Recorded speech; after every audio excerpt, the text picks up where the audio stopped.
اعوذ باللہ من الشیطان الرجیم بسم اللہ الرحمن الرحیم السلام علیکم ورحمۃ اللہ وبرکاتہ۔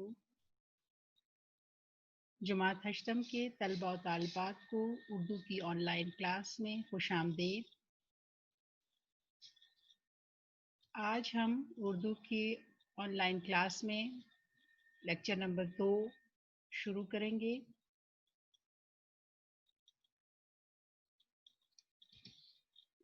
پہلے لیکچر میں آپ نے نظم حمد کی تشریح کی، آپ نے سمجھا حمد کسے کہتے ہیں اور اس حمد میں شاعر نے کس طرح اللہ تعالیٰ کی تعریف بیان کی ہوئی ہے، کس طرح اللہ تعالیٰ کی عظمت جو ہے اس نے اس پوری نظم میں ہمارے سامنے پیش کی ہے کہ جب کوئی شخص اللہ تعالیٰ پر ایمان لے آتا ہے اور اس کی ذات پر اسے مکمل یقین ہو جاتا ہے تو پھر چاہے جیسے بھی حالات ہوں، پھر چاہے جو بھی وقت ہو، جیسی بھی مشکل ہو، وہ انسان ان مشکلات سے گھبراتا نہیں ہے، بلکہ وہ ان کا ڈٹ کر مقابلہ کرتا ہے۔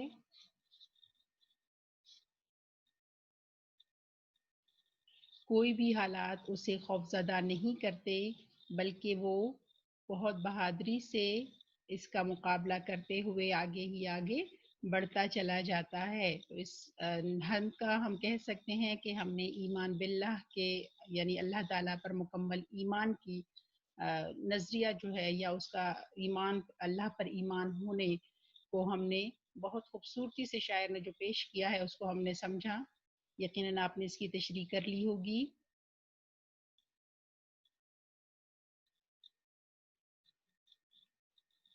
کاپیوں میں تشریح لکھنے کے بعد آپ کو پتہ ہے ہم مشق کرتے ہیں۔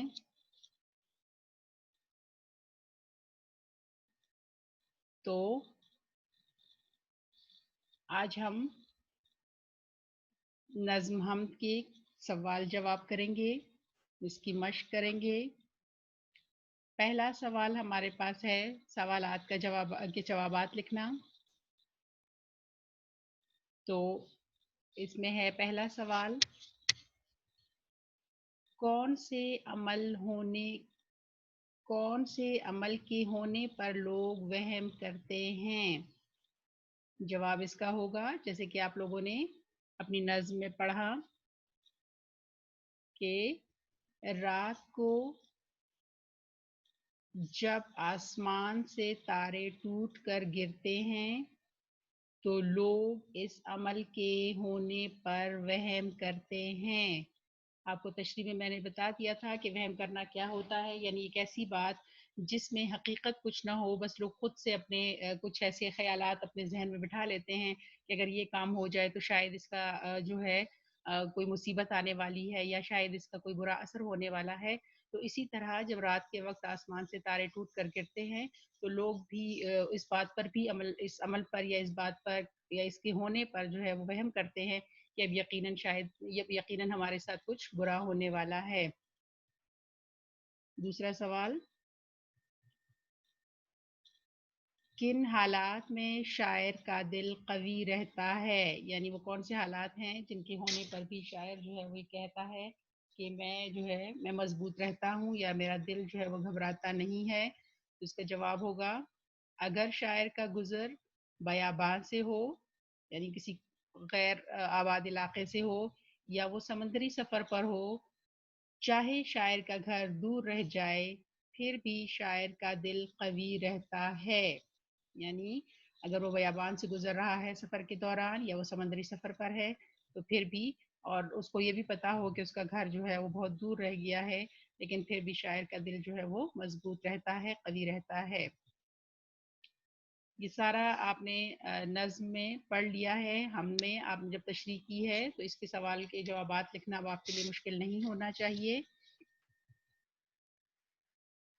یقیناً آپ ان سوالات کے جوابات جو ہیں وہ خود بھی لکھ سکتے ہیں۔ سوال نمبر 3 ہمارے پاس ہوگا جی، شاعر کو کسی بھی چیز کا خوف کیوں نہیں، یہ وہ چیز ہے جو پوری نظم میں ہمیں بتائی گئی ہے۔ شاعر کو کسی بھی چیز کا خوف اس لیے نہیں کیونکہ اس کا ایمان ہے کہ اس کا رب ہر وقت اس کے ساتھ ہے۔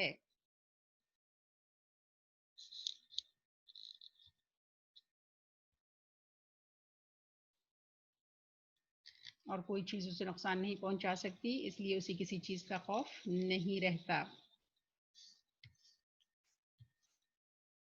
اگلا سوال، خوف زدہ کرنے والے مقامات کون سے ہیں؟ جو شاعر نے ہمیں اس نظم میں بتائے ہیں کہ کون کون سے ایسی جگہیں ہیں جہاں پر جا کر انسان خوف محسوس کرتا ہے۔ اس کا جواب ہوگا، شاعر کے مطابق بیاباں، کھلے میدان، پرانے کھنڈر، قبرستان اور مرگھٹ خوف زدہ کرنے والے مقامات ہیں، یعنی یہ وہ جگہیں ہیں یا یہ وہ مقامات ہیں جہاں پر جا کر لوگ خوف محسوس کرتے ہیں اور ان کے دل میں ڈر پیدا ہو جاتا ہے۔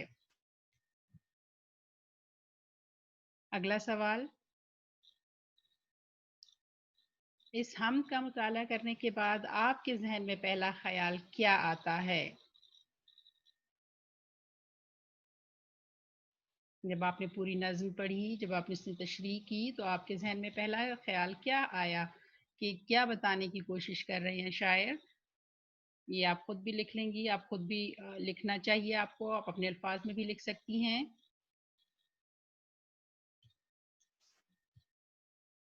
یہاں پہ آنسر اس کا جواب اس کا ہوگا، اس حمد کو پڑھنے کے بعد ذہن میں خیال آتا ہے کہ اللہ ہر وقت اور ہر جگہ موجود ہے، خیر اور شر اسی کے ہاتھ میں ہے، اس لیے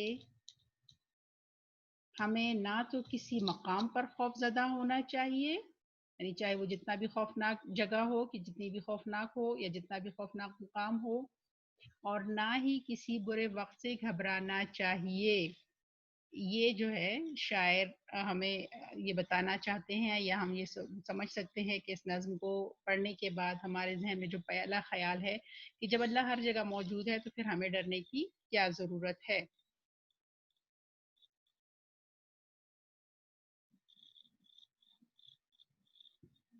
ان سوالات کے جوابات اپنے پاس نوٹ کر لیں۔ اس کے بعد سوال نمبر 2 ہمارے پاس ہے، خالی جگہ پر ہے آپ لوگوں کی، ہم میں سے لیے گئے درج ذیل الفاظ کی مدد سے جملے مکمل کریں۔ الفاظ آپ کو یہ دیے ہوئے ہیں،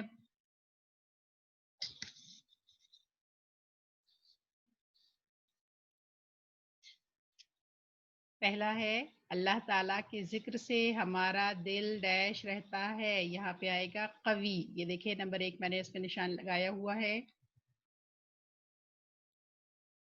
پینسل آپ کے ہاتھ میں ہونی چاہیے، ساتھ ساتھ آپ اس مشق کو کریں، کمپلیٹ کریں اس کو۔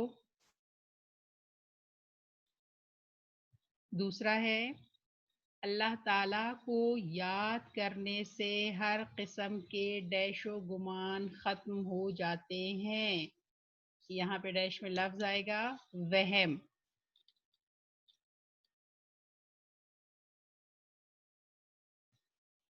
اگلا ہے، طوفان کا شور ہو یا اس کے تھمنے کے بعد کا ڈیش، اللہ تعالیٰ ہر صورت میں ہمارے ساتھ ہوتا ہے۔ تیسرے میں اس میں آئے گا سناٹا، طوفان کا شور ہو یا اس کے تھمنے کے بعد کا سناٹا ہو، ٹھیک ہے جی۔ نمبر 4، قبرستان اور ڈیش مردوں کو دفنانے یا جلانے کا مقام ہے، کون سا مقام ہے؟ مردوں کو دفناتے تو ہم قبرستان میں ہیں، جلاتے کہاں پہ ہیں ہندو؟ مرگھٹ، چوتھے میں آئے گا مرگھٹ۔ پانچواں، رات کو طوفان آنے پر ہر طرف ڈیش چھا گیا، رات کو طوفان آنے پر ہر طرف